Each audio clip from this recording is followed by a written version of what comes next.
Alors Brestambule part en vadrouille, aujourd'hui avec Florent Calvez, au Blanc Sablon. Florent, ton premier album est sorti en 2005 chez Achilleos, donc Q29, qui permettait de te découvrir, de découvrir aussi un trait justement particulier. Quel regard portes-tu aujourd'hui sur ce travail? Un regard d'abord critique, c'est le premier album, donc on fait probablement la plupart des erreurs qu'il ne faut pas faire après. Donc on espère que la plupart des erreurs sont faites et qu'on ne va pas les refaire. Et puis c'est un boulot un peu particulier parce que j'avais une méthode qui n'était pas la même qu'aujourd'hui, ça a évolué, j'ai testé des trucs. Et puis après, un peu d'émotion parce que mine de rien, j'ai commencé l'album il y a 10 ans. Oui. Donc c'est mes tout débuts, quoi. Oui, et pas de l'émotion ou de la nostalgie puisque le trait, comme tu dis, a évolué. Nostalgie non, justement, parce que le trait a évolué et que pour le coup, là, je vois que les défauts en fait, maintenant quand j'ouvre l'album. D'accord.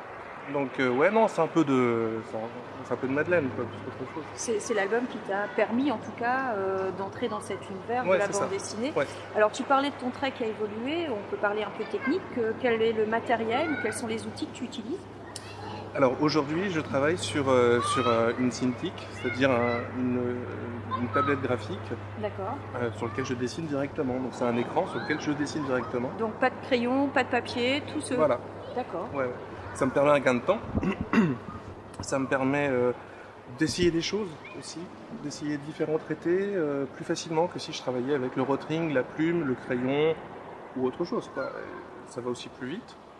Et aujourd'hui, dans la bande dessinée, il faut avoir une certaine productivité, quoi.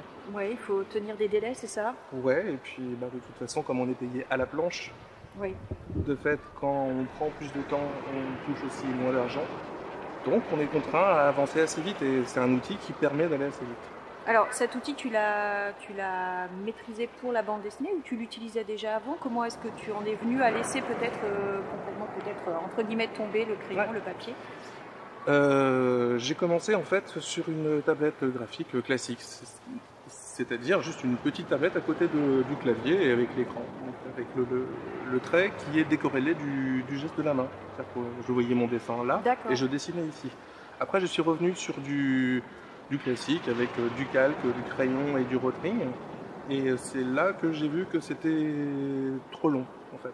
Donc j'ai acheté vraiment la tablette pour ça, la Cintiq vraiment pour ça. Pour ce travail. Voilà, ouais. D'accord. Pour gagner du temps et essayer de m'améliorer aussi, quoi. Et donc tu parlais tout à l'heure de ces délais, de cette pression finalement qu'on sent chez les auteurs de bande dessinée. D'ailleurs au dernier festival de Saint-Malo, les auteurs ont débrayé. Est-ce que tu penses que la profession est menacée aujourd'hui? Si on peut le dire un peu de manière abrupte, mais c'est vrai que... Elle est menacée à plusieurs niveaux. Le premier niveau, à court terme, si la réforme de la retraite complémentaire, c'est-à-dire aujourd'hui en fait on paye un forfait.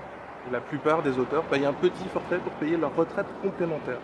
La réforme qui en passe, qui nous a été présentée il n'y a pas très longtemps, représente 8% de nos revenus, c'est-à-dire un mois de revenus par an. Ouais. Comme les auteurs gagnent relativement mal leur vie, la plupart gagnent moins que le SMIC. Ce qui fait qu'un mois de revenus, ça va mettre beaucoup de gens sur la touche. Qui devraient, tu penses, peut-être même abandonner leur... Clairement, oui, parce que la bande dessinée, c'est une activité à plein temps, en tout cas pour les dessinateurs.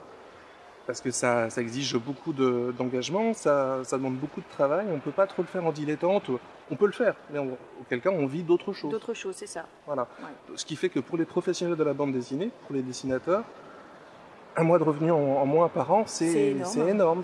Voilà. Après, on peut aussi se dire que la politique des éditeurs, des libraires, d'Amazon et tout ça, le contexte global est en train de changer et pas forcément... Dans le bon sens? Pas vraiment, parce qu'on va plutôt vers... on se rapproche un peu du schéma type de la littérature. Ce qui fait que là, ça pousse justement vers le dilettantisme et pas vers le côté professionnel, quoi. Donc on est un peu à la croisée des chemins, je ne sais pas trop qu'est-ce que ça va donner, mais c'est très inquiétant en tout cas. On avait senti, oui, cette inquiétude et chez beaucoup d'auteurs de bande dessinée. Est-ce que malgré tout, il y a des discussions en cours à propos de cette réforme? Est-ce qu'il y a quand même des choses qui sont sorties de ces débrayages ou de ces inquiétudes d'auteurs? Est-ce qu'ils sont entendus? Ça commence. Ouais. Ça commence. On a vu déjà un porte-parole du ministère qui a entendu déjà le débrayage, la mobilisation, la lettre avec les 1200 signataires. C'est énorme. Ouais. faut se rendre compte que les auteurs de bande dessinée, ce sont des travailleurs indépendants, individuels. Voilà, donc ils ont réussi quand même là à se fédérer, à faire un gros mouvement qui en plus a eu un peu d'écho, quoi. Donc c'est arrivé aux oreilles du ministère et il y a eu quelques jours un forum de la Société des gens de lettres où étaient invités Vincent Montagne et puis un porte-parole du ministère, quoi. Et effectivement, ça a été entendu, si bien que là actuellement les discussions sont plutôt gelées.